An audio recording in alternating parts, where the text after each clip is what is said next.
భద్రాచలం అనగానే ఫేమస్ రాములవారి గుడి మీకు అందరికీ తెలుసు. ఈ భద్రాచలం అనేది తెలంగాణ రాష్ట్రంలో గోదావరి నది ఒడ్డుపైన ఉంటుంది. ఇంకా ట్రావెలింగ్లో వస్తా అంటే మేము భద్రాచలంకి వెళ్తున్నాము.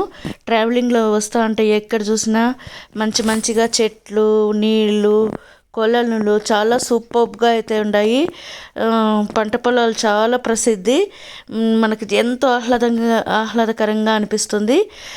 చూడండి ఎంత బాగుండాయో అసలుకి. ఇది చూడండి కొలను ఎంత బ్యూటిఫుల్గా ఉందో.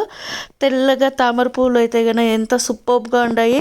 అందుకని ఇది కొంచెం డిస్టెన్స్లో ఉంది, లేకపోతే నేను ఇంకా దగ్గరకు పోయి కూడా తీసుకోవచ్చు. ఇంకా దగ్గరకు చూస్తే చాలా బాగుంటుంది. ఇంకా ట్రావెలింగ్లో కదా, అందుకనేసి డిస్టెన్స్ నుంచి వీడియో తీసినాను.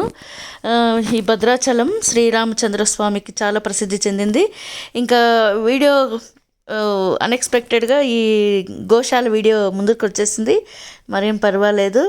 ఇంకా గోమాతకు పూజ చేస్తే చాలా మంచిది. ముక్కోటి దేవతలు కలిగి ఉన్న ఈ గోమాతకు మనము ఏదైనా గడ్డి లేదంటే నవధాన్యాలు అలాంటివి తినిపిస్తే కనుక మనకు చాలా మంచిది అని పురాణాలు చెప్తున్నాయి. అందరూ కూడా మనకందరికీ కూడా తెలుసు. అందుకనే ఫస్ట్ గోశాలది వీడియో వచ్చేసింది. ఎంత బాగుండదో చూడండి. ఈ గోశాల అయితే కనుక చిన్ని కృష్ణుడు ఎంత బాగుండాడో ఇక్కడ. ఇంకా ఇది వచ్చిందను గోదావరి నది ఒడ్డుపైన ఉంటుంది కదా భద్రాచలం. ఇది ట్రావెలింగ్లో మనకు గోదావరి నది కూడా కనపడుతుంది.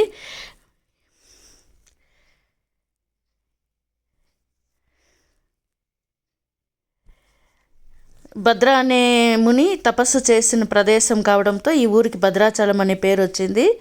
భద్రుడు మేరు పర్వతం యొక్క కుమారుడు అని, శ్రీరామచంద్రుని భక్తుడు అని మన పురాణాలు చెబుతున్నాయి. కాబట్టి ఇక్కడ శ్రీరామచంద్రుడు, సీత, లక్ష్మణుడు వనవాసం చేసిన ప్రదేశాల్లో భద్రాచలం కూడా ఒకటి. ఇది వచ్చిందను ఎంటర్ అయిపోయినాం ఫ్రెండ్స్. భద్రాద్రికి ఎంటర్ అయిపోయినాము. భద్రాచలం గుడి దగ్గర ఉండాము. చాలా మంచిగా ఉండింది. లోపలైతే గన మొబైల్స్ అలో లేదు, కాబట్టి ఈ ప్లేస్ వరకే మనకు మొబైల్ అలో ఉంటుంది. కాబట్టి నేను ఇవన్నీ కవర్ చేసినాను. ఇన్సైడ్ అయితే గన ఎంత బాగుండాడు రాముల వారు, సీతమ్మ వారు, లక్ష్మణుడు, ఆంజనేయ స్వామి చాలా సూపర్గా ఉంది. మేము వెళ్ళినప్పుడు పెద్దగా రష్ అయితే లేదు. హాలిడేస్లో అయితే ఎక్కువ రష్గా అనిపిస్తుంది మనకు. ఇంకా శ్రీరామనవమి వేడుకలు అయితే ఇంకా ఎంత అద్భుతమో ఏమో, చాలా సూపర్గా ఉంటాయి. ఇది మేము ఫస్ట్ టైం వచ్చినాము. ఇంకా మాకు ఎప్పుడు వీలైతే అప్పుడు ఇంకా శ్రీరామనవమి కూడా వెళ్దామని అనుకుంటున్నాము.